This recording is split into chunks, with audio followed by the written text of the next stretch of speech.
And good day again, ladies and gents. I have decided to do a hopefully relatively short follow-up stream to the last one I did about the origins of World War II, looking at the other major reason that Whignats so detest Winston Churchill, and that is the rejection of German peace feelers in 1940 and 1941. Because if I don't do it now, I'm going to end up doing it another time, and it will stop me doing a stream I'd sooner do than this one. So I thought I'd do this one quickly. I'm going to do my usual stuff and play a little tune to play us in, just to get the half dozen people who might come and watch this a chance to get in. So there.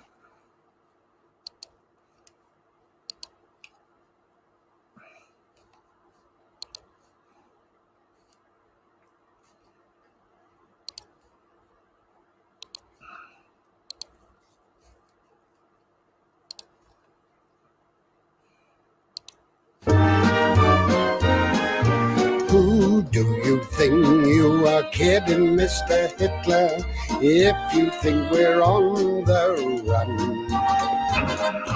We are the boys who will stop your little game. We are the boys who will make you think again.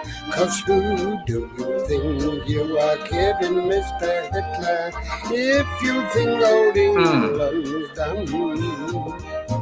Mr. Brown goes off to town on the A21, but he comes home each evening and he's ready with his gun. So watch out, Mr. Hitler, you have met your match in us. If you think you can crush us, we're afraid you've missed the bus. 'Cause who do you think you are kidding, Mr. Hitler, if you think we're on the run?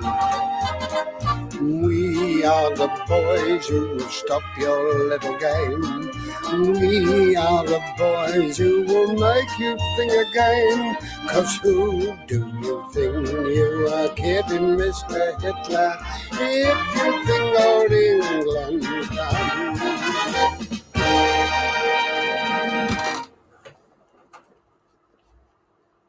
Alrighty.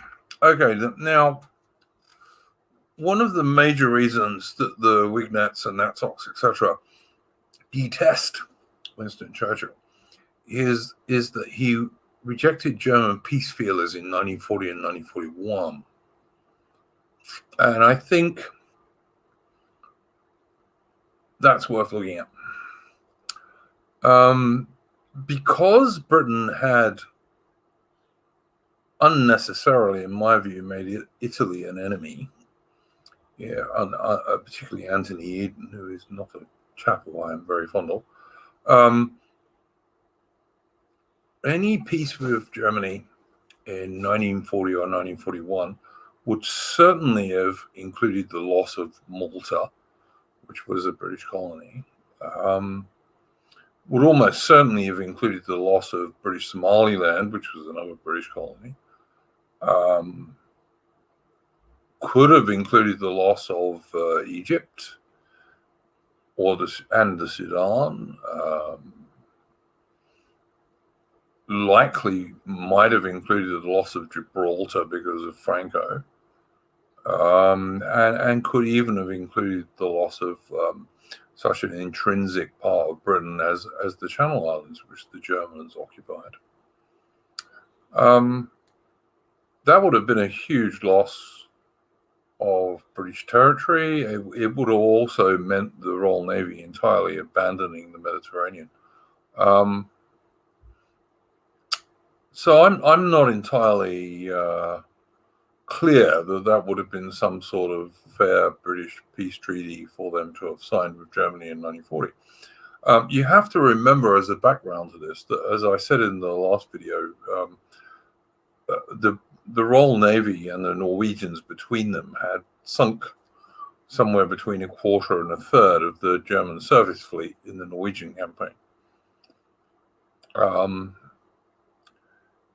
in late 1940, the British Army in the Western Desert under General O'Connor, an excellent British general, 38,000 men, included both Indian and Australian soldiers, as well as mostly British soldiers, 38,000 British and Commonwealth troops in the Western Desert utterly destroyed an Italian army of more than 200,000 men. And that's in late 1940. Of course, by that time, the Battle of Britain had also been won by the RAF, although you always have to remember when you look at the Battle of Britain two things. Firstly, the German invasion of Britain in the Second World War was never realistic. The German Navy was just not strong enough to defend it. Even if they had somehow managed to sneak a first wave of troops ashore, the Royal Navy would have come down from the north and completely cut off all their supplies, including food and ammunition.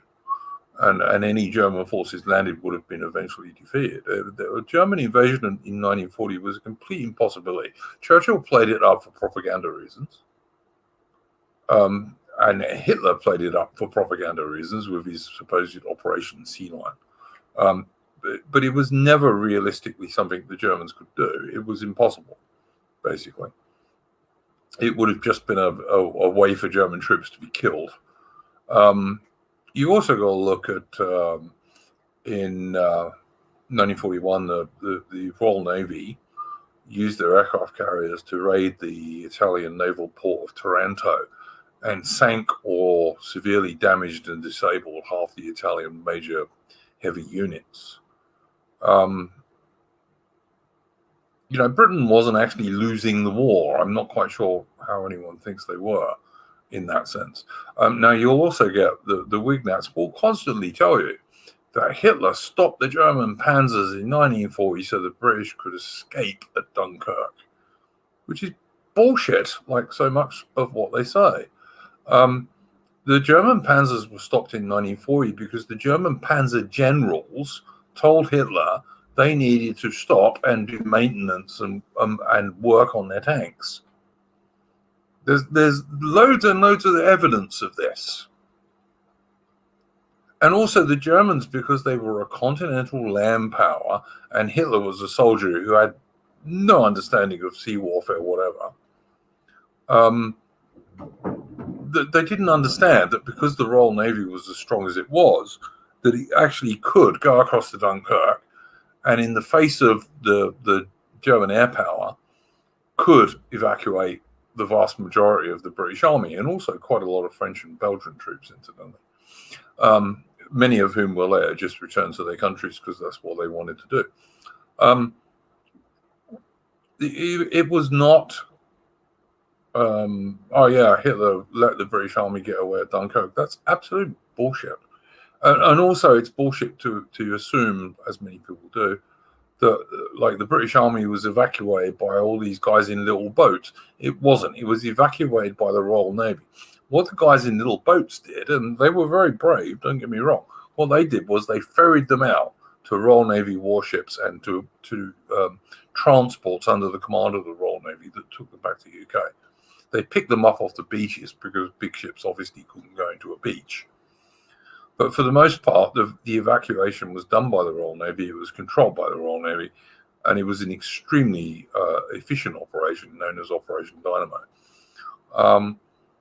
But the German peace feelers, they weren't for an equitable peace. Everyone goes back to normal except that Germany owns 2/3 of France, most of the Channel Coast, the British Channel Islands, Norway, Denmark, Belgium, Poland, or half of Poland because the Soviets had taken the other half.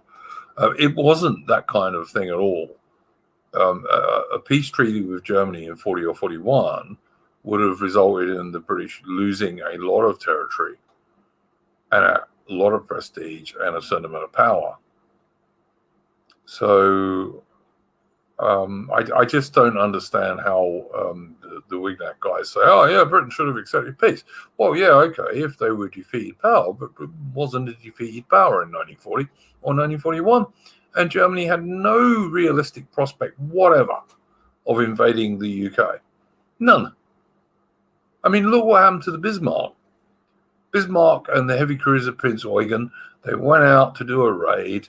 Okay, they sunk the Hood, which was an unmodernized battle cruiser from World War I. And even the sinking of the Hood was really a lucky hit. And a tragic, obviously. But then the Royal Navy gathered its strength and completely destroyed Bismarck. And even then, you'll have the Wignatt say, oh, no, she wasn't sunk. She scuttled herself. Yeah, okay. She was a wreck. By the time she was either sunk or scuttled herself, she was a complete useless wreck.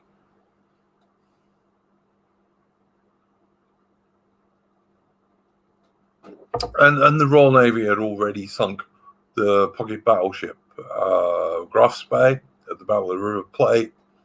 It went on to go and sink the Scharnhorst at the Battle of North Cape. Basically, the German Navy was always living on borrowed time. And these German peace feeler efforts were just bullshit. They were crap. I mean, if you believed Hitler when he said, after the Munich Agreement on Czechoslovakia, I absolutely repudiate all further territorial aims. And then he went after Poland. And bear in mind, he'd already gone after Austria. And then he went after Czechoslovakia. And then he went after Poland. And then he invades the Soviet Union. I mean, at what stage does fool me once, make me okay, fool me twice, I'm a real idiot, kick into play? The only thing I would criticize Winston Churchill for in terms of rejecting the peace deals wouldn't be anything to do with rejecting the peace deals. It would just be, I wouldn't have sent Stalin's Soviet Union so much as a second-hand pair of British Army boots. I would have let Hitler and Stalin's troops fight each other until the very last one of either side died. I would have had no sympathy for either of them. I would have had no sympathy for the troops of Stalin or the troops of Hitler. I would have just said, okay, guys, you go at it. I would not have done any of those Arctic convoys that were very expensive in ships and men that Britain sent to the Soviet Union. I wouldn't have sent them anything. Also, Churchill was sending modern Hurricane and Spitfire fighters and modern British tanks to PQ-17. Yes, dear Prudence, you're right, which was a mistake. It was scattered, and most of the ships were lost as a result. Bad mistake. But you have to bear in mind, the Arctic convoys not only had to battle against severe weather and water where you could die in about 2 minutes if you were in the water because it was so cold, but they were fighting German surface forces, battleships and cruisers and destroyers. They were fighting submarines, U-boats, and also, of course, the German Air Force. But yeah, I wouldn't have sent Stalin's Soviet Union so much as a second-hand pair of British Army boots. I wouldn't have sent him a thing. That's the only criticism I have for Winston Churchill in that regard. And as I said, I was just trying to say that the modern fighter aircraft and the tanks that we were sending to the Soviets should all have gone to the British forces in the Far East, in Malaya and Singapore, because had the British forces in Malaya and Singapore had modern fighter aircraft and some tanks, the Japanese wouldn't have won in 1942, as they did, or late 1941 and 1942. But anyway, I just thought that this would be a little add-on I should do, because it's one of the things you hear Wignats and that socks talking about. Oh, Hitler wanted peace with Britain. Yeah, he did, but it would have come at a heavy price. So yeah, don't agree with that. And I'm going to give us another little tune just to finish us off, because it's what I do.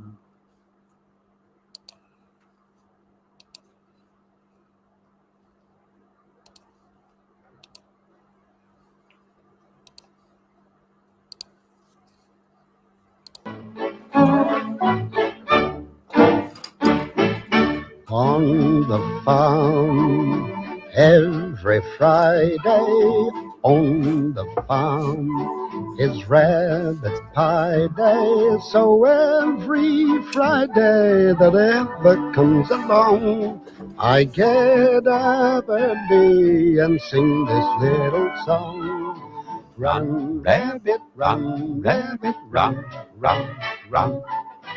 Run, rabbit, run, rabbit, run, run, run. Bang, bang, bang, bang goes the farmer's gun. Run, rabbit, run, rabbit, run, run, run, run. Run, rabbit, run, rabbit, run, run, run. Don't give the farmer his fun, fun, fun. He'll get by without his rabbit pie. So run, rabbit, run, rabbit, run, run, run.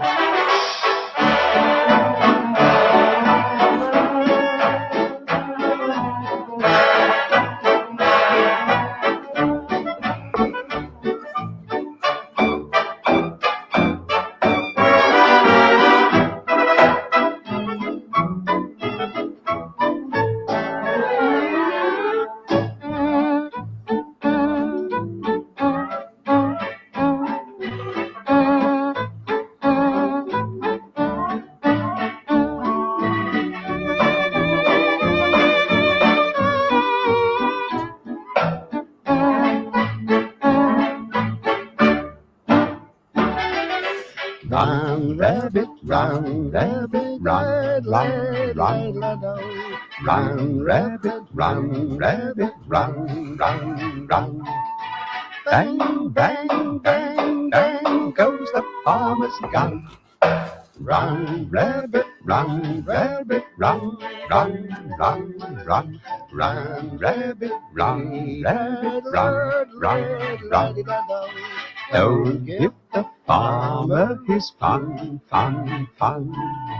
He'll get by without his rabbit pie. So run, rabbit, run, run, run. So there we go.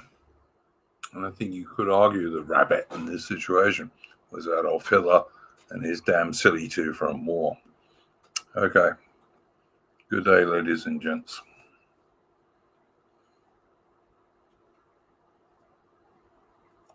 Hang on. Dear Prudence, French Royal Navy attack on the French Navy at Mersa-Quebec. Okay, I'll give you a quick take on it. Britain didn't want those French warships to fall into German hands, and the French admiral in charge at Mersa-Quebec was a complete twat. Had he not been, that could have been solved peacefully. And I think that's probably all I got to say on it. Good night, ladies and gents.